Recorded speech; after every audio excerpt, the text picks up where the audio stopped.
नमस्कार दोस्तों, मैं विनोद कुमार और आप देख रहे हैं न्यूज़ 20।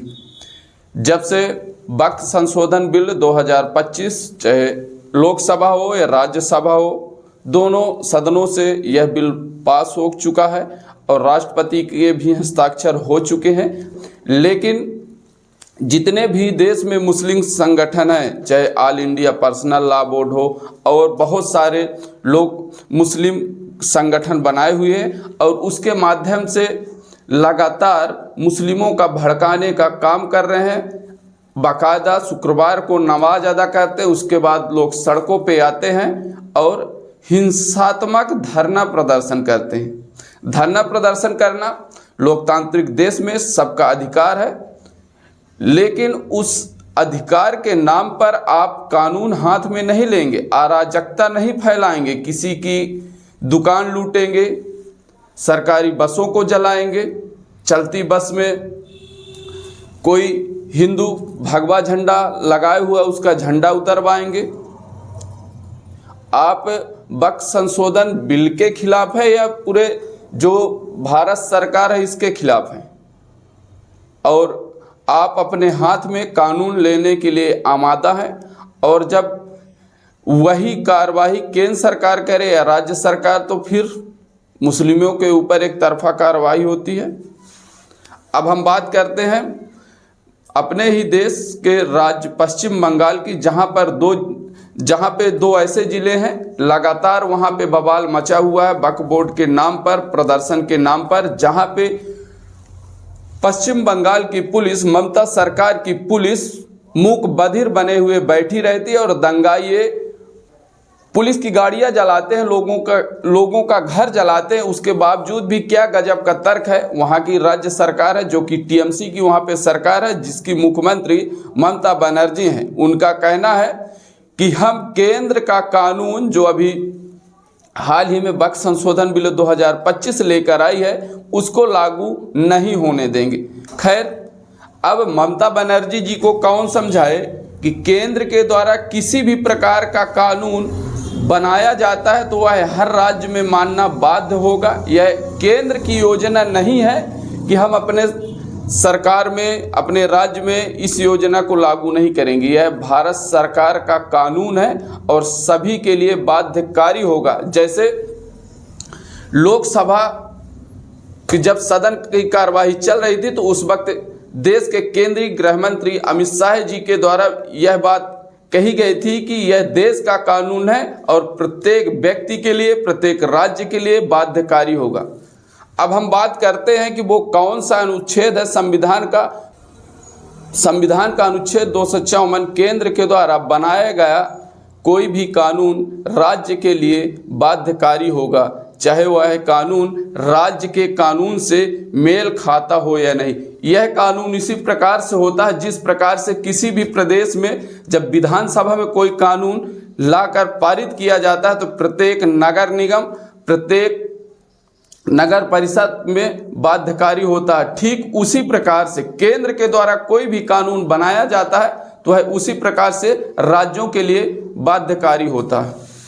अब हम बात कर लेते हैं जिस प्रकार से क्या केवल पश्चिम बंगाल में मुसलमान हैं, बिहार में मुसलमान नहीं है, उत्तर प्रदेश में मुसलमान नहीं है, मध्य प्रदेश में मुसलमान नहीं है, लेकिन जल केवल पश्चिम बंगाल रहा है और राज्य सरकार वहाँ पे जब पहले से अंदेशा लगाया जा रहा था कि मुस्लिम सड़कों पे उतरेंगे, धरना प्रदर्शन करेंगे, तो धरना प्रदर्शन तो ठीक है, लेकिन जिस प्रकार से आगजनी की जा रही, बवाल मचाया जा रहा है और यह कहा जा रहा है कि हम कुर्बानी तक देने के लिए तैयार हैं, तो फिर देश का कानून आपको किसी का घर, किसी का दुकान और किसी के ऊपर हमला करने की इजाज़त नहीं देता।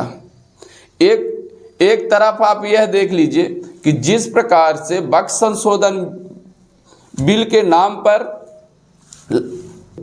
सरेआम गुंडागर्दी की जा रही है और एक तरफ आप लोग देख लीजिए करणी सेना आगरा में जुटती है। सपा सांसद के द्वारा जो राणा सांगा जी के बारे में विवादित बयान दिया जाता है और प्रोटेस्ट करते हैं और लाखों कार्यकर्ता जुटते हैं करणी सेना के, लेकिन एक भी ऐसी घटना समाचार में नहीं आई है कि करणी सेना के कार्यकर्ताओं के द्वारा, पदाधिकारियों के द्वारा किसी प्रकार की आगजनी या तो कानून अपने हाथ में लेकर प्रोटेस्ट किया गया है।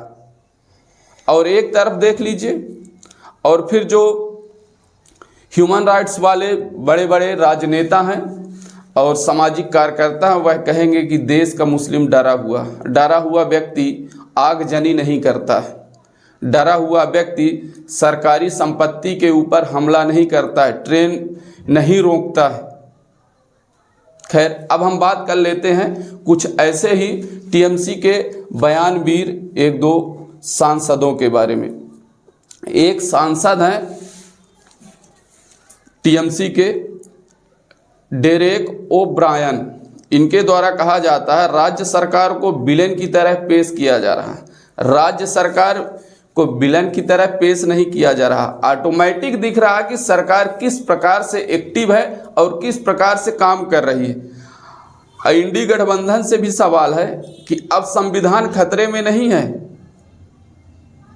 अगर यही बवाल किसी अन्य राज्य में हुआ होता और वहाँ एनडीए की सरकार होती तो पूरे देश में बवाल मच जाता कि अरे पूरा देश जल रहा।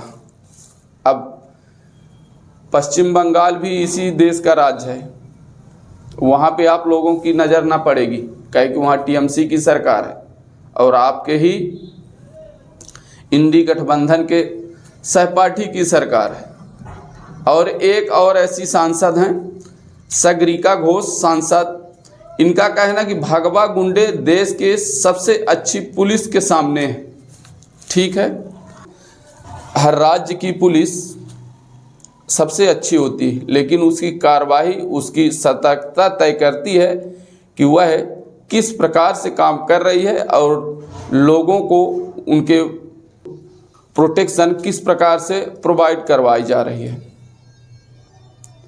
हमारा सवाल बस इतना है कि धरना प्रदर्शन के नाम पर आप खूब धरना करिए, अनशन में बैठिए, लेकिन लोगों के ऊपर हमला नहीं होना चाहिए। जिस प्रकार से भाजपा के ही नेता शुभेंदु अधिकारी का बयान है कि मुर्शिदाबाद 400 हिंदुओं ने पलायन कर गए नदी के रास्ते।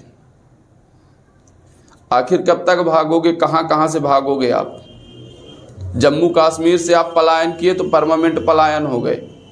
आज वहाँ पे जब राज्य सरकार की पुलिस उन दंगाइयों को कंट्रोल नहीं कर पाई तो फिर भाजपा नेता शुभेंदु अधिकारी के द्वारा हाई कोर्ट तक जाना पड़ा, और हाई कोर्ट जाने के बाद वहाँ से जब हाई कोर्ट का हंटर चलता है राज्य सरकार के ऊपर, तब जाके केंद्रीय रिजर्व बल की वहाँ तैनाती की जाती है। और मुर्शिदाबाद का जितना भी संवेदनशील एरिया है वहाँ पे बीएसएफ की कई कंपनियों को तैनात किया जाता है।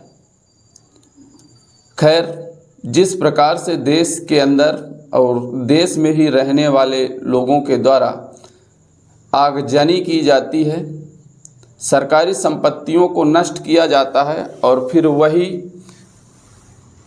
दंगाई कहते हैं कि हमारे ऊपर शक के निगाहों से देखा जाता है। अगर यह देश आपका है और इस देश के आप हैं तो फिर आपका बर्ताव भी उसी प्रकार से होना चाहिए। अगर यह वीडियो अच्छा लगा हो तो लाइक शेयर सब्सक्राइब ज़रूर करें और ज़्यादा से ज़्यादा लोगों तक शेयर करें। धन्यवाद।